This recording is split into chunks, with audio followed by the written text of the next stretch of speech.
తెలంగాణ ప్రభుత్వం కొత్త రేషన్ కార్డులను త్వరలో పంపిణీ ప్రారంభించనుంది.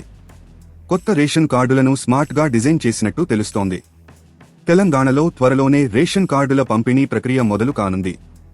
ఎమ్మెల్సీ ఎన్నికల కోడ్ లేని జిల్లాల్లో పంపిణీ చేయాలని ఇప్పటికే ముఖ్యమంత్రి అధికారులకు ఆదేశాలు జారీ చేశారు.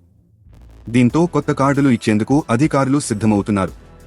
ముందుగా జిల్లాకు 1,00,000 కార్డుల చొప్పున పంపిణీ చేయనున్నారు. కొత్తగా రూపొందించి రేషన్ కార్డులు ఏటీఎం కార్డు మాదిరిగా ఉండబోతున్నట్టు వార్తలు వస్తున్నాయి. రేవంత్ రెడ్డి ఫోటోతో ఈ కార్డులు వస్తాయని అంటున్నారు. ఈ కార్డులు చాలా స్మార్ట్ గా ఉంటుందని, దానిపై ఓ క్యూఆర్ కోడ్ కూడా ముద్రిస్తారు. ఈ క్యూఆర్ కోడ్ వల్ల ఆ కార్డు వివరాలు వెంటనే తెలుసుకునే వీలుంటుందని అంటున్నారు.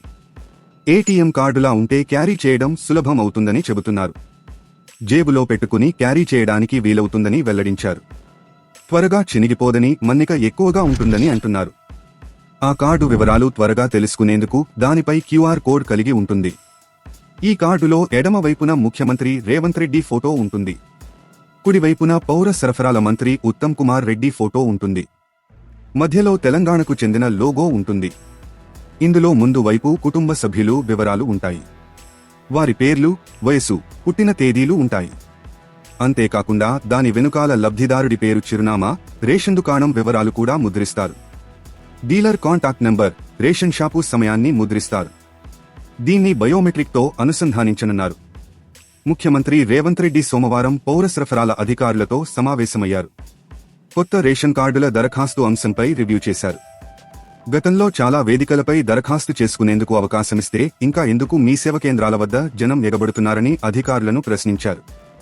అప్లై చేసిన వాళ్లే పదే పదే చేస్తున్నారని, అందుకే మీ సేవ కేంద్రాల వద్ద పరిస్థితి గందరగోళంగా ఉందని తెలిపారు.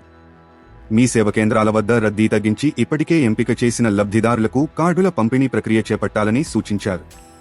ప్రస్తుతం కొన్ని జిల్లాల్లో ఎమ్మెల్సీ ఎన్నికల కోడమలులో ఉన్నందున వాటిని తప్పించాలని సూచించారు. కోడమలులో లేని జిల్లాల్లో పంపిణీ చేపట్టేలా చర్యలు తీసుకోవాలని సూచించారు.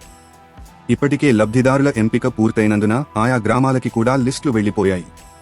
ఆన్లైన్లో కూడా లిస్టులో పేర్లు చూసుకునే వెసులుబాటు కల్పించారు. ఒకసారి పంపిణీ ప్రక్రియ ప్రారంభమైతే ఇంకా అర్హులు ఉంటే అప్లై చేసుకుంటారు. అప్పుడు ఇంత రద్దీ ఉండబోదని ప్రభుత్వం భావిస్తోంది. తాజా సమాచారం కోసం లైక్ చేయండి, సబ్స్క్రైబ్ చేయండి. నోటిఫికేషన్ల కోసం గంట సింబల్ ఆన్ చేసి పెట్టండి.